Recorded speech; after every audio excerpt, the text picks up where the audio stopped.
Have you ever struggled to get something accomplished and you feel like you're hitting one roadblock after another roadblock? I promise you, trying to do a video is an all day affair for me. One, I don't really enjoy doing them. It's the technical piece is the most irritating part. Nevertheless, hello, how are you? I'm Dr. E. Michelle Mickens. I'm the CEO of Live for Change. For those of you all who are not familiar, Live for Change is a global strategic leadership development consultancy. Our primary our primary focus is to provide support for leaders no matter what stage, no matter what age, no matter what's going on with them personally or what's going on with them and their teams in their organizations.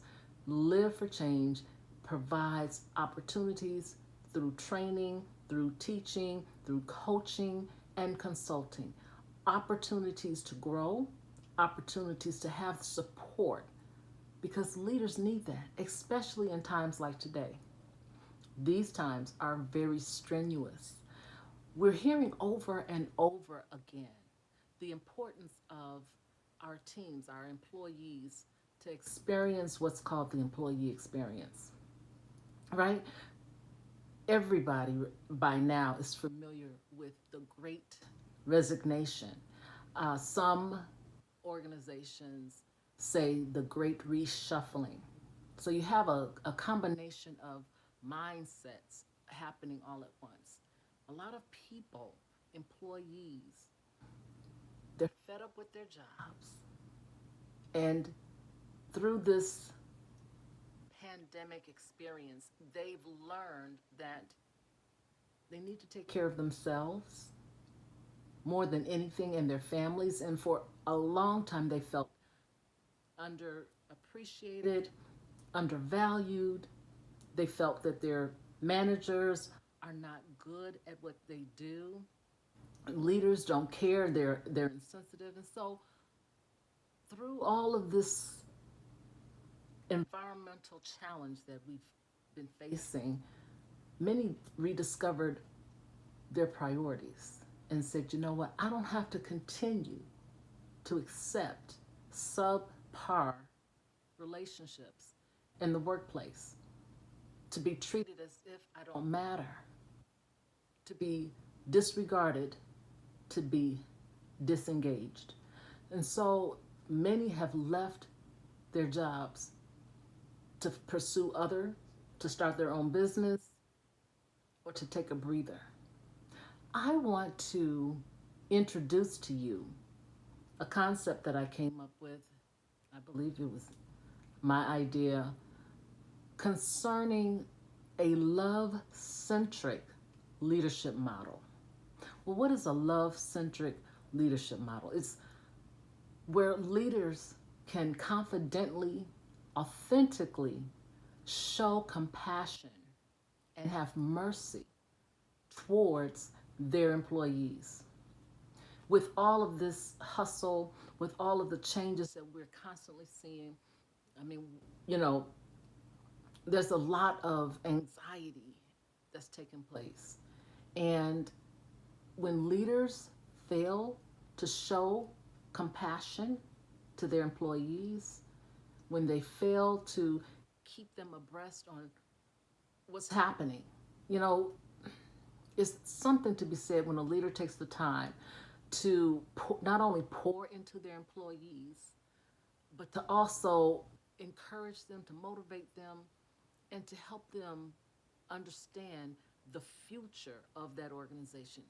Even if you don't know all the pieces, there has to be some level of security, right?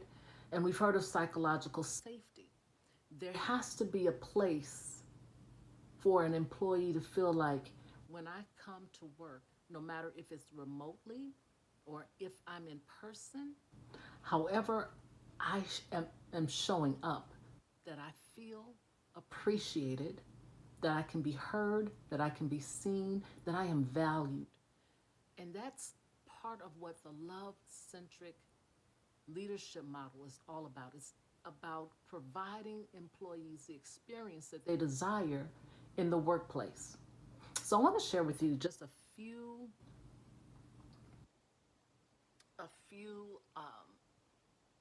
positive results that you as a leader can expect to receive, because there's a rate of investment that you can get when you make it a point to pour into your employees and show them that you care about them, that it's not a bad thing.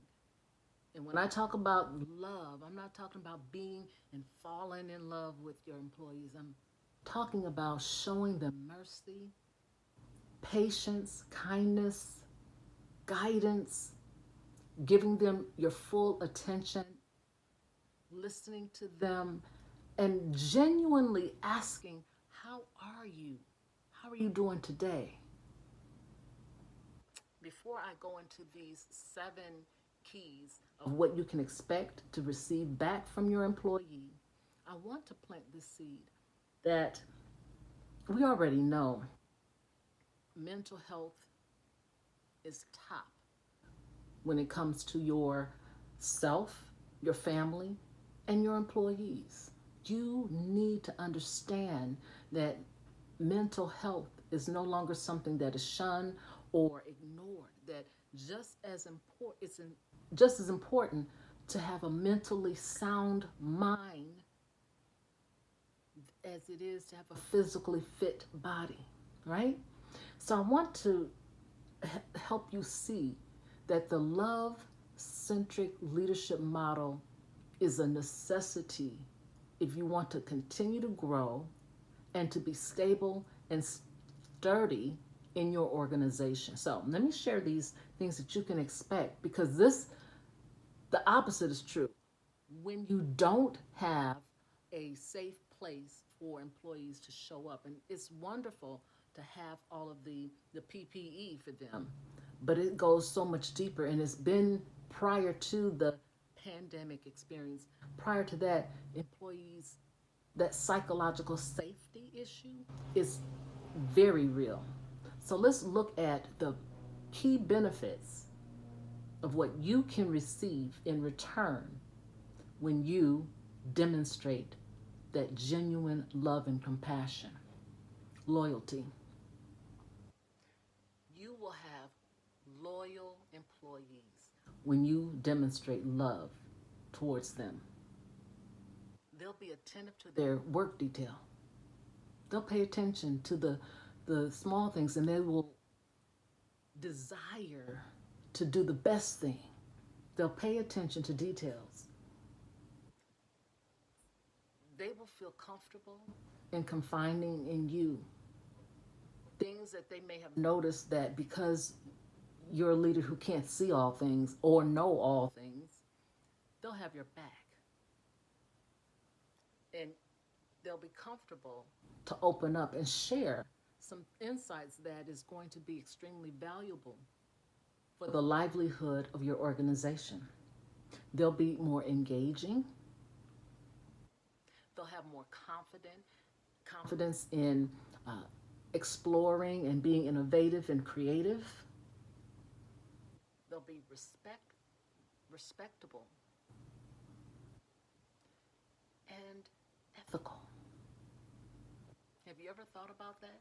When you are showing that love is just a genuine concern for somebody, and it may be uncomfortable, but it's more about them and helping them be a well-rounded, healthy individual when they show up for work, at least during the time that they're working for you. Now, what happens when they're at home, you have nothing to do with, but you definitely want to show them that you care, and perhaps have some resources for them, or just listen. Sometimes they just need an ear, and it's worth giving them 5-10 minutes, setting some time up where it's just you and that employee, having a one-on-one, and just listening to what's going on with them. You don't have to be their psychologist or psychiatrist, right? That's not, and if they need that, you can refer them, but That's not what I'm talking about here. I'm just saying show some compassion. Understand that just like you've gone through some pain, some challenges through this whole painful epidemic that we're dealing with, they're going through it. So it's good to be able to sit down, and when you allow and give space for conversation, they begin to feel at ease. They begin to feel more confident.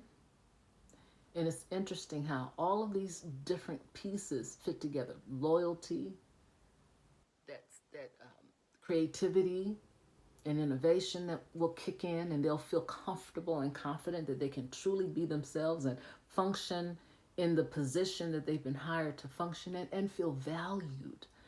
They will also behave ethically. And you may wonder, why wouldn't they? Because if they're ethical on the inside, why wouldn't they automatically be? And I'm not saying that they would behave unethically if typically that's their behavior is to be an ethical and reliable person. But it's easy. The gray areas, right? Where you are saying between bad and worse, between good and better. The ethicality of a person really shows up. So it's not just good or bad, it's how many times are you going to show up for work late? When you care about your job, you go out of your way to do, and I'm saying showing up for late, that's not being unethical, right? But it's a matter of a heart. It's a heart position. How many times do you think you can get away with doing something and no one sees you? That heart is not hardened. Maybe that's how I should say it. When you feel valued at work, when you feel appreciated, when you feel like I belong and I matter and I want to give the best, then that whole ethical part becomes a priority. I always want to make the right decision, the best decision, to show up, to operate in a spirit of excellence, to do what honors God, but will also make my boss feel good. So I just thought I would throw these little nuggets out. This was not going to be long, but this is the month of love, right? Everybody's talking about love. Well, a lot of bodies are talking about love. Don't forget to love on your people, whatever is needed. And then those who are working remotely, don't forget about them. I'm doing a workshop very soon that's centered around the hybrid and the remote workers, and how do you lead effectively, keeping your workforce intact and the workplace culture whole when you have people who are scattered in different places. How do you keep unity? How do you keep things cohesive in your organization? But I promise you, when everything is centered around that love, that component of exuding love and showing how much you care, that that says volumes and is desperately needed. So I hope that I planted some seeds. It's all about empowering you to empower others. It's all about thinking beyond what is. I'm Dr. E. Michelle Mickens. If you want to reach out to me, I'm at www.live4changellc.com. Feel free to send me a chat, a note. Until next time, God bless you.